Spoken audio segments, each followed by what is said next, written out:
Seterusnya, majlis dengan sukacita menjemput Yang Berhormat Senator Datuk Seri Abdul Wahid Omar, Menteri di Jabatan Perdana Menteri, untuk menyampaikan ucapan dan seterusnya merasmikan persidangan meja bulat anjuran DPMM. Dipersilakan. Terima kasih Tuan Haji Fuad. Bismillahirrahmanirrahim. Alhamdulillahirrahmanirrahim. Wassalatu wassalamu ala sayyidina Muhammadin asyrafil anbiya wal mursalin wa ala alihi wa sahbihi ajma'in. Yang mulia Datuk Syed Ali Alatas, Presiden Dewan Perniagaan Melayu Malaysia, yang berbahagia Datuk Alauddin, Timbalan Presiden, yang berbahagia Tan Sri Aziz, yang kita raikan pada pagi ini, orang yang paling penting, dua orang, iaitu pembentang kertas kerja, Datuk Muhammad Ghazali, Muhammad Noor, dan juga Encik Nizam Mashhad. Ahli Jawatan Kuasa Dewan Perniagaan Melayu Malaysia, rakan-rakan lain, Assalamualaikum warahmatullahi wabarakatuh dan salam sejahtera. Pertama sekali saya ingin ucapkan banyak-banyak terima kasih kepada Dewan Perniagaan Melayu Malaysia kerana sudi menjemput saya pada pagi ini. Seperti yang Datuk Syed Ali katakan tadi, saya sebenarnya telah dijemput untuk majlis penutup. Tapi apabila saya mendapat surat itu, saya cakap saya tak berminat nak menutup. Saya lebih berminat untuk hadir pada pagi dan mendengar sendiri apa juga cadangan-cadangan dan juga urusan-urusan yang akan dibincangkan pada pagi ini. Bagi saya itu adalah lebih relevan. Jadi apabila kita berada di sini, kita akan dapat mendengar konteks dan apakah asas basis dari segi rumusan dan cadangan-cadangan itu. Kalau kita ada 10 resolusi yang dapat tak faham konteks dia, dan maka tak akan terlaksanalah resolusi yang dibuat begitu. Saya hadir pada pagi ini bersama-sama dengan beberapa pegawai saya dari unit perancangan ekonomi, Cik Kamarul Arifin, daripada Keraju Saudara Husni, CEO, dan juga daripada Equinas, Cik Yasir, supaya kita bersama dapat mendengar apa juga cadangan-cadangan dan boleh kemudiannya berbincangkan lagi dengan lanjut di kalangan kami di Jabatan Perdana Menteri. Izinkan saya pada pagi ini menyentuh 3 perkara. Pertama sekali tentang pelantikan saya sebagai Menteri.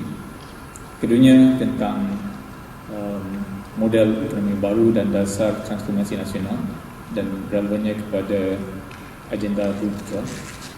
Dan ketiga tentang peranan agensi-agensi di bawah kelolaan saya dan bagaimana kita langkah ke hadapan dalam mencapai macam kita dari segi agenda Putra. Pertama sekali tentang pelantikan saya.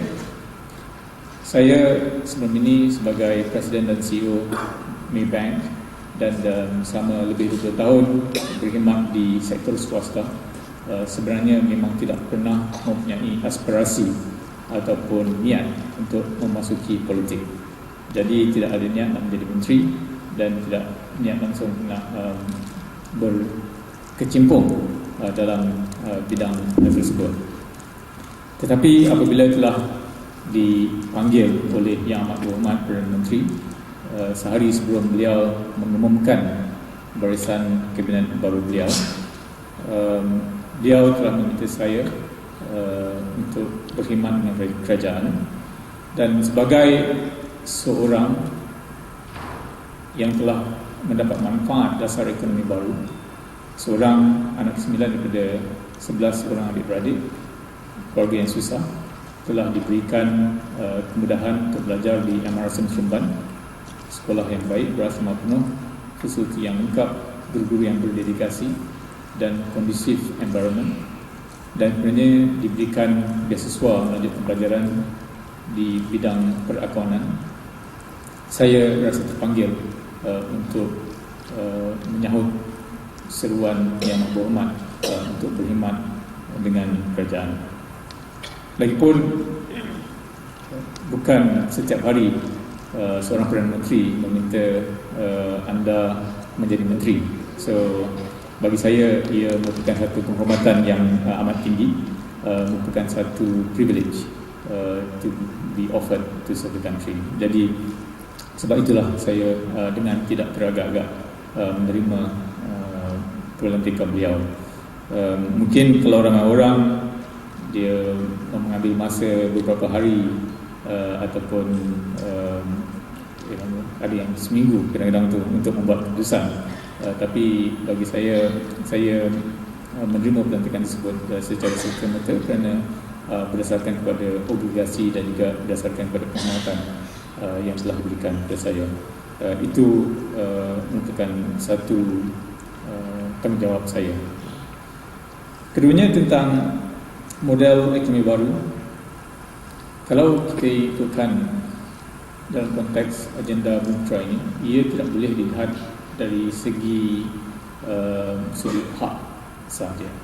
Kita perlu melihatnya dalam konteks relevan ekonomi di Malaysia, dalam konteks Malaysia sebagai sebuah negara yang berdagang dengan negara lain, dan dilihat dalam konteks kesaksamaan dalam dunia yang baru ini.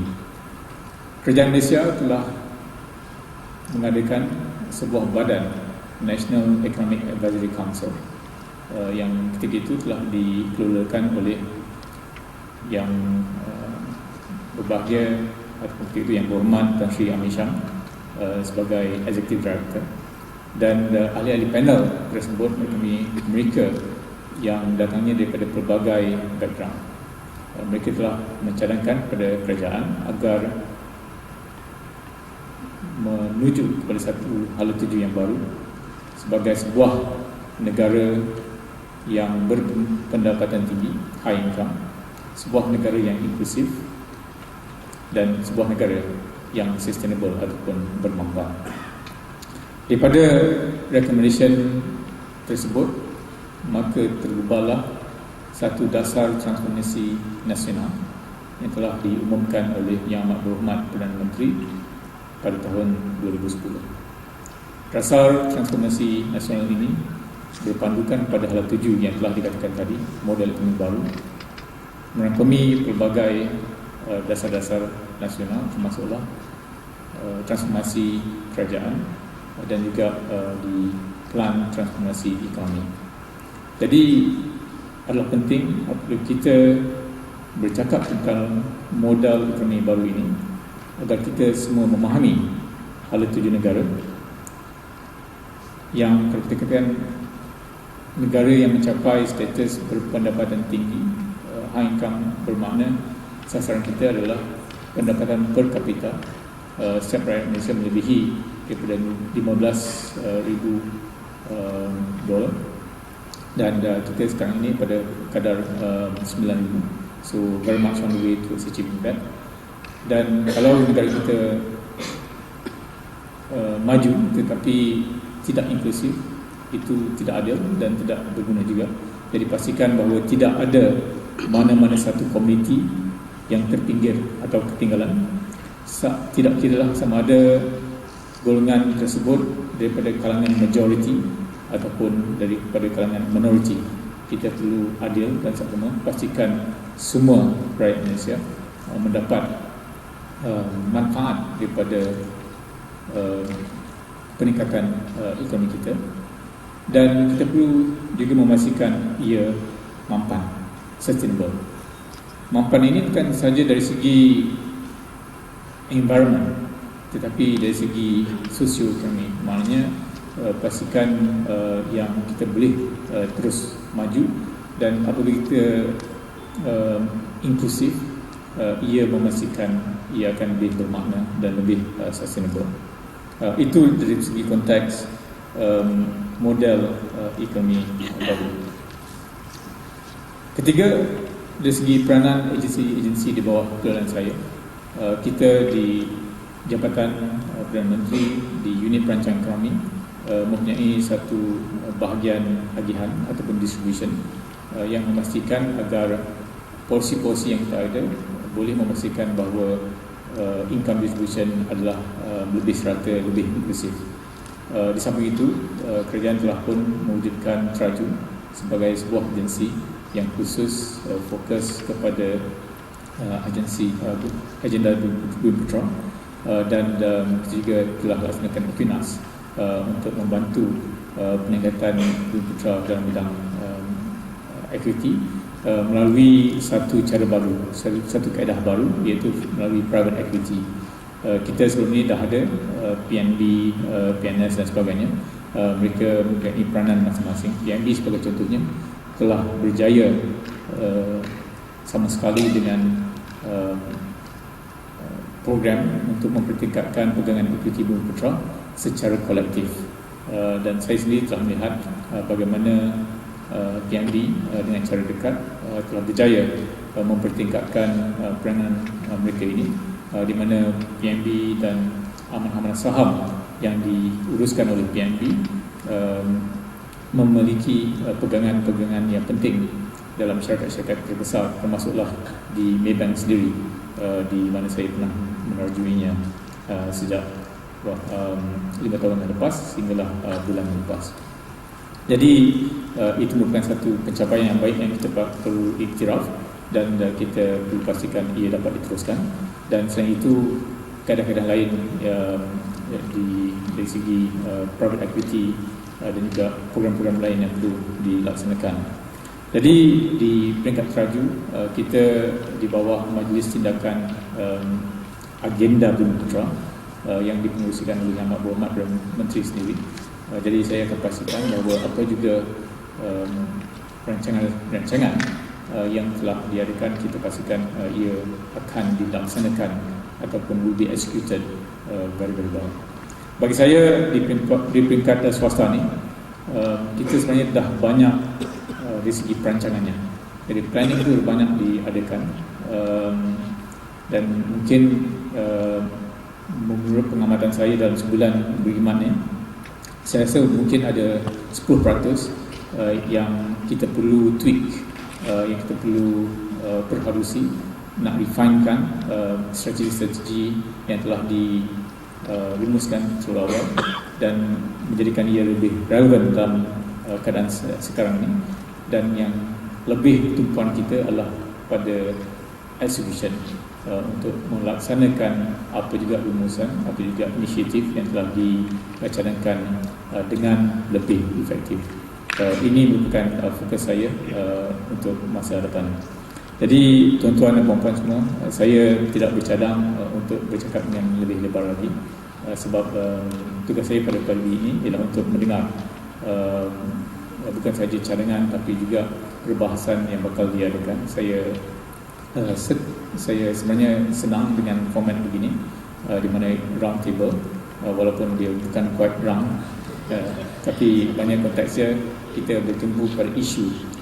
It's not like the normal dialogue where we have monologue rather, di mana terdapat seorang bercakap pada 800 orang, dan I think ada lebih efektif bila kita jumlahnya dikecilkan dalam keadaan ini. Jadi saya insyaAllah akan mendengar dengan minat yang penuh atas apa juga cadangan yang akan diberikan sebentar tadi. Jadi saya minta maaf kerana saya perlu beredar pada jam 12, jadi kita ada banyak masa, tapi jangan bersebab saya ada program lain yang perlu dihadir.